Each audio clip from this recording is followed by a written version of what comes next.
नमस्कार मित्रांनो, मी सावित्रीबाई ज्योतिराव फुले या मालिकेच्या 28 मार्चच्या भागामध्ये आता मित्रांनो हे सगळेजण निघून गेल्यानंतर ज्योती सावित्रीला म्हणतो, गंगाधर शास्त्री इतक्या लांबून आले ते ठीक आहे, पण नुकतेच गेलेले अण्णा आणि दादा ते का आले होते मळ्यात? म्हणजे आपल्याला घरापासूनच संघर्ष आहे आणि आपल्याला ना आता सावध राहायला पाहिजे. आणि मला सांग, तुझी आज अक्षरं गिरवून झाली? तेव्हा सावित्री होय असं सांगते. तेव्हा ज्योती म्हणतो, आता ती तू पुन्हा गिरवायची, पण ती खडूने नाही. आणि म्हणतो आता? तर तेव्हा सावित्री थोडीशी थांबते आणि म्हणते, गनिमी कावा. तेव्हा ज्योती उठून उभा राहतो आणि म्हणतो, हो गनिमी कावा. आणि तिला म्हणतो, सावित्री ये इकडे, आणि एक काठी घेऊन येतो. तेव्हा सावित्री विचारती, अहो पण हे काय? तेव्हा ज्योती म्हणतो, हा तुझा खडू. म्हटलं तर काठी, म्हटलं तर खडू, आणि ही काळी आई तुझी पाटी. आणि हे बघ असं म्हणून जमिनीवरती त काढून दाखवतो आणि सावित्रीला विचारतो, आता येईल का कुणाला संशय? तेव्हा सावित्री सुद्धा हसते आणि म्हणते, अजिबात नाही. आणि म्हणते, अहो मालक, खरंच गनिमी कावा, किती हुशार आहात तुम्ही. तेव्हा ज्योती म्हणतो, मग नवरा कोणाचा आहे? तर तेव्हा सावित्री परत लाजत लाजत हसू लागते आणि म्हणते, बास झालं आता. आणि म्हणते, न्याहारी करून घ्या, मगाशी ना त्यांच्या नादात राहून गेलं. तेव्हा ज्योती म्हणतो, बर चला. आणि त्यानंतर तो न्याहारी करायसाठी बसतो. तेव्हा सावित्री म्हणते, खा, म्हणजे मला घरी जायला लागल, नाहीतर पुन्हा दादांना संशय येईल. तेव्हा ज्योती आता एक घास खातच असतो आणि थांबतो आणि तो घास आता सावित्रीला भरवत असतो. तर सावित्री त्याचा हात बाजूला करते आणि इकडे तिकडे बघत म्हणते, अहो कोणीतरी बघल. तेव्हा ज्योती म्हणतो, ठीक आहे, मग मी पण नाही खात. तेव्हा सावित्री म्हणते, अहो असं कसं, खा की. तर ज्योती परत आपला हात पुढे करतो. तर तेव्हा सावित्री इकडे तिकडे बघून लगेचच तो घास खाऊन टाकते आणि हसत असते. आणि त्यानंतर आता मित्रांनो, रात्री सर्वजण मिळून एकत्र असे हार वगैरे करायला बसलेले असतात. तर दादा म्हणतात, ज्योती राजारामा, अरे आवरा पटापटा, हार घ्यायला कवा बी येईल तो. आणि ज्योतीच्या आईला म्हणतात, चिमणा, अगं तो निशिगंध निवडायला घे की. तर इतक्यातच सगुण आऊ तिथं येते आणि दादांना म्हणते, अरे दादा, थोडी ना हार गोंड आणि रोपसूक फुलं बाजूला काढून ठेव. तर दादा म्हणतात, बर बर. तर राजाराम म्हणतो, अगं आऊ, पण तुझं काय आता मधीच? तर तेव्हा आऊ म्हणते, अरे सोमवतीला जायचंय का नाही? आणि म्हणते, चिमणा पारू जायचंय ना? तर पार्वती खुशच होते आणि म्हणते, होय की अहो, काय बघा, या गडबडीत ध्यानातच राहिलं नाही. तर तेव्हा ज्योतीची आई सुद्धा खुश होते आणि म्हणते, जायलाच पाहिजे, दरवर्षी आपल्याकडचा मोठा हार जातो खंडोबाला. तर तेव्हा पार्वती आता सावित्रीला म्हणते, जाऊबाई मी काय म्हणते, आपण ना उद्या बाजारात जाऊन जत्रेसाठी सामान घेऊन येऊयात. तर दादासुद्धा म्हणतात, होय, 2 बैलगाड्या झोपू, जायचं तर समद्यांनी जायचं. आणि ज्योतीला विचारतात, काय रे ज्योती? तर तेव्हा ज्योती सांगतो, पण मला जमायचं नाही, शाळा आहे ना माझी. तर तेव्हा दादा ज्योतीला म्हणतात, ज्योती, 1-2 दिवस शाळा बुडली तर बुडू देत, अरे जेजुरीला जाऊ, खंडोबाचा भंडारा कपाळाला लागू दे. तर सगुणाव म्हणते, अरे सोन्याच्या जेजुरीत उधळली भंडाराची राशी आणि मल्हाराच्या नावानं भरली भक्तांची काशी, नाही म्हणू नको लेकरा, चल. तेव्हा ज्योती म्हणतो, नाही माफ करा मला, पण मला शाळेत जावं लागेल, ते थॉमस पेरी आहेत ना, ते येणार आहेत शाळेत. तर तेव्हा राजाराम म्हणतो, अरे ज्योती, पण तू एकटाच इथं थांबलास तर तुझ्या जेवणाचं काय? तर तेव्हा सगुणाव म्हणते, मग सावित्री थांबल. तर ज्योतीची आई म्हणते, म्हणजे आता तुझ्या पायी तिची बी जत्रा हुकणार? तर पार्वती म्हणते, होय, तर अव तसं बी त्यांनासनी बाहेर जायला जमत नाही हो, या निमित्तानं देवदेव तरी होईल. तर तेव्हा सावित्री थोडीशी नाराज झालेली असते आणि तरी पण म्हणते, नको ताईसाब, थांबन म्या. तर दादा म्हणतात, अरे ज्योती, अरे तुझ्यामुळं सुनबाईचा हिरमोड होत्या बघ. आणि सावित्रीला म्हणतात, सुनबाई तुम्ही चला आमच्या संग. तर तेव्हा सगुणाऊ म्हणते, नाही दादा, राहू दे तिला, आपण आलो की नाही मग त्यांना जोडीनं पाठवूया मोरं. तर तेव्हा राजाराम सुद्धा म्हणतो, मी काय म्हणतो दादा, सगुणाऊ म्हणते तर राहू द्या, तसं बी एका दिवसाची जत्रा, हे जाऊ आणि हे येऊ. तर आता राजारामने असं सांगितल्यानंतर दादा म्हणतात, बरं बरं, आटपा पटापटा. आणि त्यांनी असं सांगितल्यानंतर आता ज्योती तर खुश होतो, पण सावित्री मात्र अजून नाराजच असते. आणि तेव्हा ज्योती हळूच तिरकस जरासं सावित्रीकडे बघत असतो आणि सावित्री तर रागारागाने चिडक्या नजरेने त्याच्याकडे बघत असते. तर त्यानंतर मित्रांनो, दुसऱ्या दिवशी सकाळी गंगाधर शास्त्री पूजा करत असतात आणि तेव्हाच आता तिथं बाहेर सुमन येते आणि ती म्हणजे गंगाधर शास्त्री पूजा करत असलेलं बघून ती तशीच थांबते आणि आतमध्ये आता गंगाधर शास्त्री मंत्र म्हणत असतात आणि तेव्हा सुमनसुद्धा बाहेर कट्ट्यावरती बसते आणि ते मंत्र तिच्या कानावरती पडत असतात आणि त्यामुळे ती खुश झालेली असते. आणि मित्रांनो, थोड्या वेळाने सुमनसुद्धा अगदी गंगाधर शास्त्रींच्या प्रमाणेच मंत्र म्हणायचा प्रयत्न करू लागते आणि त्या गोष्टींच्यामध्ये ती गुंगून गेलेली असते आणि ती एकटीनेच बडबड करत असते. आणि तेव्हाच आता इकडे आतमध्ये गंगाधर शास्त्रींची पूजा पूर्ण होत असते आणि ते पूजा पूर्ण होत असतानाचे मंत्र म्हणू लागतात. आणि तेव्हा इकडे बाहेर सुमनसुद्धा अगदी तसंच म्हणत असते, वामनायन महा, म्हणजे असं असं ती बोलायचा प्रयत्न करत असते आणि पुढं म्हणते श्रीधरायन महा आणि ती अडकळत अडकळतच बोलत असते. आणि इतक्यातच मित्रांनो, आता गंगाधर शास्त्री बाहेर येतात आणि त्यांच्या हातामध्ये कलश असतो आणि तेव्हाच समोर सुमन जी असते ती असं मंत्र म्हणायचा प्रयत्न करत असलेली त्यांना दिसते. आणि ते बघितल्यानंतर गंगाधर शास्त्री कार्टे असं जोराचे ओरडतात आणि तेव्हा त्यांना बघितल्यानंतर सुमन तर घाबरते जोराची आणि लगेच उठून डोक्यावरती पदर घेते. आणि तेव्हा गंगाधर शास्त्री अजून जोराचे ओरडतात, काय करतेस? तर तेव्हा सुमन काही नाही असं रडव्या आवाजात बोलत असते. तर तेव्हा गंगाधर शास्त्री परत ओरडतात, म्हणतात, बोल, काय बोलत होतीस? तर तेव्हा सुमन बोलून दाखवते, तन्नो दंती प्रचोदयात, असं ती काहीतरी म्हणत असते. तर तेव्हा अजून काही जण तिथे जमतात. तर तेव्हा गंगाधर शास्त्री तर अजून रागाला येतात आणि म्हणतात, हे भगवंता, काय हे? असं म्हणून जे आपल्या हातामध्ये पाणी असतं ते जोरानं त्या सुमनच्या तोंडावरती ओततात. तेव्हा सुमन रडू लागते आणि विचारते, माझं काही चुकलंय का? तर गंगाधर शास्त्री म्हणतात, चुकलंय? अगं, तुला लाज शरम काही वाटते का नाही? एवढी कशी उर्मट ग तू? दूध घालायला आलीस आणि पवित्र मंत्र म्हणायला बसलीस. आणि कधीपासून चाललंय हे? तर सुमन म्हणते, लई दिवस झालं, ऐकायला गोड वाटते कानाला म्हणून ऐकत होते. तर तेव्हा गंगाधर शास्त्री म्हणतात, आणि थोडी थोडी बोलत पण होतीस का नाहीस? तर तेव्हा सुमन रडत रडत वय असं म्हणते आणि परत म्हणते, पर माझं काय चुकलं असलं तर माफी द्या. तर गंगाधर शास्त्री म्हणतात, एवढे मोठे पाप केलेस तू, आता कसली माफी? तुला तर शिक्षाच द्यावी लागेल. माझ्या पूजेचे मंत्र ऐकून तू धर्म बुडवण्याचे पातक केलेले आहेस. आणि त्यानंतर ते आपल्या बायकोला हाक मारतात, गोपिका, गोपिकाबाई. तर तेव्हा त्यांची बायको लगेचच धावत बाहेर येते आणि विचारते, काय झालं? तर तेव्हा गंगाधर शास्त्री म्हणतात, गोमूत्र घेऊन या. तर तेव्हा त्यांची बायको विचारते, कशासाठी? तर तेव्हा गंगाधर शास्त्री म्हणतात, या गवळ्याच्या पोरीनं आपली ओसळी विटाळली. तेव्हा त्यांची बायको आणते असं म्हणून आतमध्ये जाते.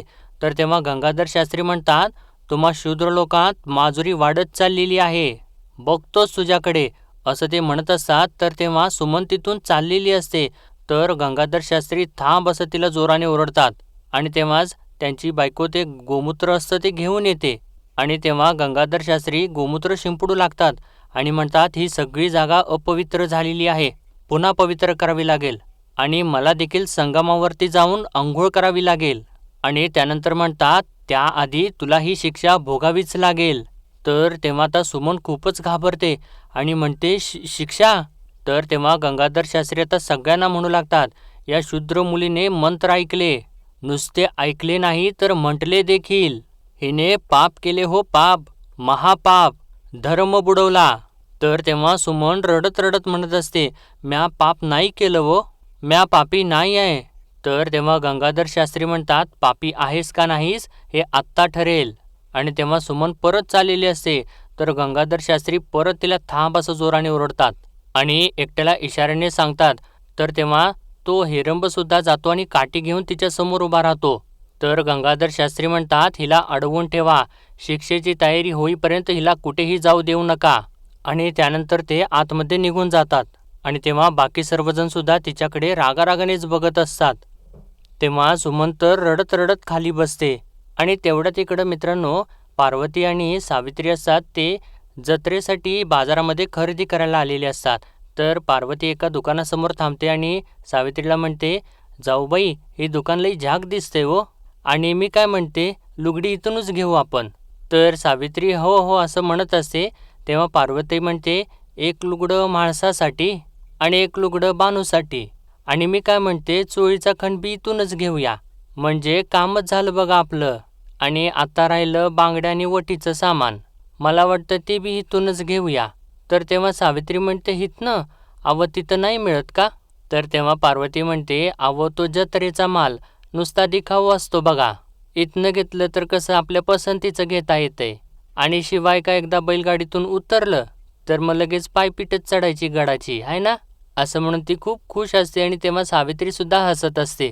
तर पार्वती आता त्या दुकानदाराला म्हणते अहो दादा एक चांगल्यातलं लुगडं दाखवाल. आणि मित्रांनो यांचं सगळं काही असं इकडे चाललेलं असतं. इतक्यातच सुमनचा नवरा धावत धावत तिकडून येत असतो आणि तो सुमन सुमन असं ओरडत असतो. आणि तो धावत असताना इतक्यातच त्याचा तोल जाऊन तो खाली कोसळतो. आणि तेव्हा एकजण येऊन त्याला सावरतो आणि उठवून उभा करतो.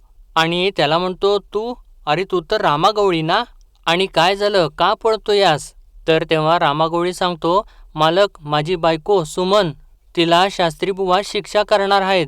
आणि असं त्यानं सांगितल्यानंतर ते ऐकत असलेल्या सगळ्यांनाच धक्का बसतो. तर तेव्हा तो विचारतो पर कशापायी शिक्षा? तर तेव्हा रामागवळी म्हणतो ते मला बी ठाव नाही, दूध तर त्यासनी चांगलंच घालतो या, काय झालंय काय बी कळना, तेच बघायला चाललोय, येतो मालक असं म्हणतो. आणि तो परत सुमन सुमन करत धावत सुटतो. तर तेव्हा पार्वती म्हणते आव जाऊबाई ही आपली सुमाच की, पहिलं रतीब शास्त्र्यासनी मग समत्या गावाला, तरी बी ही शिक्षा कशापायी व, चला आपण बघूया का असं ती विचारते. तर तेव्हा सावित्री सुद्धा हो असं तिला म्हणते. आणि आता या दोघी ते दुकान सोडतात आणि तिकडून सुमनकडे निघून जातात. आणि इकडे तर मित्रांनो चक्क गंगाधर शास्त्रींनी शिक्षा सांगितल्यानंतर समोर असं उकळतं तेल ठेवलेलं असतं. आणि सुमन तर घाबरून त्याच्याकडे बघत असते. आणि तेव्हा समोरच असलेला एक जण म्हणतो खूप लाडावलीत ही लोक. आणि दुसरा म्हणतो अहो दूध राहिलं बाजूला आणि मंत्र ऐकत बसली. आणि अजून एक म्हणतो अहो ऐकत काय म्हणत बसली, काय पडले हो या गवळ्याच्या बाईला, काही सुद्धा खरवंद राहिलेला नाहीये. आणि परत तो पहिला म्हणतो यांना जागेच ठेचायला हवे हो. आणि तेव्हा सर्वजण एकदमच ओरडू लागतात हो हो ठेचायलाच हवे ठेचायलाच हवे. तर इतक्यातच आता वरून गंगाधर शास्त्री बाहेर येतात आणि सगळ्यांना थांबवत म्हणतात ऐका शांत व्हा असं म्हणून सगळ्यांना शांत बसायला सांगतात. तर तेव्हा सुमन आता त्यांच्यासमोर हात जोडते आणि म्हणते मायबाप माफी करा मायबाप. तर गंगाधर शास्त्री म्हणतात मी कोण माफ करणार, आता शास्त्रच तुला तारेल नाहीतर मारेल, मी कोण आहे. इतक्यातच सुमनचा नवरा धावत तिच्याजवळ येतो. तर तेव्हा सुमन धनी असं म्हणून रडू लागते. तर वरून गंगाधर शास्त्री त्याला ओरडतात ए लांब हो ती आरोपी आहे. तर तेव्हा आता सावित्री आणि पार्वती सुद्धा तिथे येतात. तेव्हा सुमन म्हणत असते मला वाचवा धनी मला वाचवा. तर तेव्हा रामागवळी विचारतो मायबाप काय झालं हो म्हणून माझ्या बायकोला अशी चव्हाट्यावरती उभा केलीये. तर तेव्हा गंगाधर शास्त्री म्हणतात पाप केलं तिने, मंत्र ऐकले, एकदा नाही तर शेकडो वेळेला ऐकले, शास्त्राची मर्यादा ओलांडली, महापाप घडलेला आहे तिच्या हातून, म्हणून तिला आज चव्हाट्यावरती उभा केले. तर तेव्हा रामागवळी म्हणतो अव रोज दूध घायला येते ती तुमच्याकडं, चुकून कानावर पडलं असल. तर गंगाधर शास्त्री म्हणतात तू सफाई देऊ नकोस, तिने गायत्री मंत्र ऐकलाय. तर तेव्हा रामागवळी म्हणतो अहो दिवसभर ती गायत्रीच्या मागं मागं करत असते, घरी गायत्री म्हणत असताना उगच कशाला मंत्र ऐकत बसेल. तर तेव्हा गंगाधर शास्त्री म्हणतात अरे ती गायत्री मंत्र म्हणते. तर तेव्हा रामागवळी म्हणतो नाही नाही लय लय तर ती काय बोलल, हाईक हाईक असं बोलल, माय बाप अहो तिला काय बी येत नाही, सोडा तिला माफी द्या. तर तेव्हा गंगाधर शास्त्री म्हणतात नाही ही मखलाशी चालणार नाही, तुझ्या बायकोच्या हातून गुन्हा घडलाय आणि त्याची तिला शिक्षा भोगावीच लागेल. त्याची पहिली शिक्षा तुझ्या 2 गायी, जानी गाई म्हणून एक ओंकारेश्वराला आणि एक महागणपतीला सोड. आणि असं त्यांनी म्हटल्यानंतर जे सर्वजण जमलेले असतात ते हसू लागतात आणि त्यांना ते पटलेलं असतं. तर तेव्हा रामागवळी म्हणतो काय बोलताय मायबाप, दोन्ही गायी, नाही नाही मायबाप माझ्या पोरांच्या पोटावरती मारू नका. तर गंगाधर शास्त्री म्हणतात आजच्या आज सोड, नाही तर देवाचा कोप तुला सहन होणार नाही. आणि म्हणतात बोल. तर तेव्हा रामागवळी म्हणतो जी मायबाप. तर तेव्हा गंगाधर शास्त्री पुढं म्हणतात आणि ही पापिणी, आणि असं त्यांनी म्हटल्यानंतर सुमन म्हणते नाही मी पापी नाही, पाया पडते तुमच्या मायबाप, मला पापी ठरवू नका. तर गंगाधर शास्त्री म्हणतात, हे तू आणि मी ठरवायचं नाही, हे आता उकळतं तेल ठरवेल. आणि ते उकळतं तेल बघितल्यानंतर आता सगळेजणच घाबरतात. रामागवळी तर घाबरूनच औंढा गिळतो आणि सावित्रीसुद्धा ते बघून घाबरते आणि पार्वतीसुद्धा घाबरते आणि समोर तर ते तेल खूप उकळत असतं. तर तेव्हा गंगाधर शास्त्री म्हणतात, जर तू पुण्यवंत असशील तर या कढईतून नाणं काढशील, तुझा हात भाजणार नाही. पण जर तू पाप केलं असेल तर तुझा हात भाजेल आणि कढईतलं नाणं बाहेर येणार नाही. आणि असं त्यांनी सांगितल्यानंतर आता सर्वजण परत घाबरतात. तर गंगाधर शास्त्री पुढं म्हणतात, पापिणी नाहीस हे आता सिद्ध कर सर्वांच्या समोर. आणि त्यानंतर वरूनच आपल्या हातामध्ये एक नाणं घेतात आणि तिथूनच ते नाणं उकळत्या कढईमध्ये टाकतात. आणि ते बघत असताना इकडे सावित्री तर खूप घाबरत असते, तिच्या डोळ्यामधून तर पाणीच येऊ लागतं. तेव्हा सुमन आता परत हात जोडते आणि म्हणते, दया करा मायबाप, दया करा. माझं कामाचं हात, माझा संसार माझ्या हातावर आहे वो. तर रामागवळीसुद्धा म्हणतो, होय मायबाप. आणि तेव्हा आता हे सगळं असं बोलत असताना इकडे पार्वती आणि सावित्री दोघीसुद्धा रडत असतात. त्यांना त्या गोष्टीचा खूप त्रास होत असतो. तर गंगाधर शास्त्री म्हणतात, लोक थांबले, चल लवकर. तर तेव्हा सुमन धनी असं म्हणून रडत असते. आणि मित्रांनो, आजचा भाग इथे संपतो आणि पुढील भागामध्ये आपण पाहणार आहोत. आता सावित्री आणि पार्वती दोघीसुद्धा धावत तिथून सहन होत नाहीत म्हटल्यानंतर पळत येतात. आणि पार्वती म्हणत असते, बाईनं फक्त मंत्र ऐकले म्हणून ही शिक्षा. आणि सावित्रीला म्हणते, तुम्ही तर अक्षर गिरवताय आणि हे जर समजलं तर आपल्या समध्या घरादाराला चव्हाट्यावरती उभं करतील. आणि त्यानंतर आता सावित्री जेव्हा ज्योतीसमोर येते, म्हणजे ज्योती तिला समोर पाठी धरतो, तर तेव्हा सावित्री त्याला म्हणते, म्या तुमच्या हट्टासाठी तुम्हाला आणि घराला संकटात नाही टाकणार. तर तेव्हा ज्योती म्हणतो, याचा अर्थ माझ्या तळमळीला काहीच अर्थ नाही. तर तेव्हा सावित्री म्हणते, तळमळीला अर्थ आहे म्हणून तर रात्रीचा दिवस केला ना मी. दादाचं बोल खाल्लं तरी बी अभ्यास करत राहिले. अजून काय करायला पाहिजे म्या. तर तेव्हा ज्योती म्हणतो, मला तर वाटतं हा सगळा दिखावा होता. तर तेव्हा सावित्री म्हणते, तुम्हाला जे समजायचंय ते समजा, पर यापुढं म्या पाटी आणि खडू हातात घेणार नाही म्हणजे नाही. आणि असं तिने सांगितल्यानंतर ज्योती तर आता रागारागानेच तिथून निघून जातो. तर मित्रांनो, आजच्या पुरतं एवढंच आणि भेटूया परत उद्याच्या भागामध्ये. तोपर्यंत आपल्या व्हिडिओला लाईक, शेअर आणि सबस्क्राईब नक्कीच करा. धन्यवाद.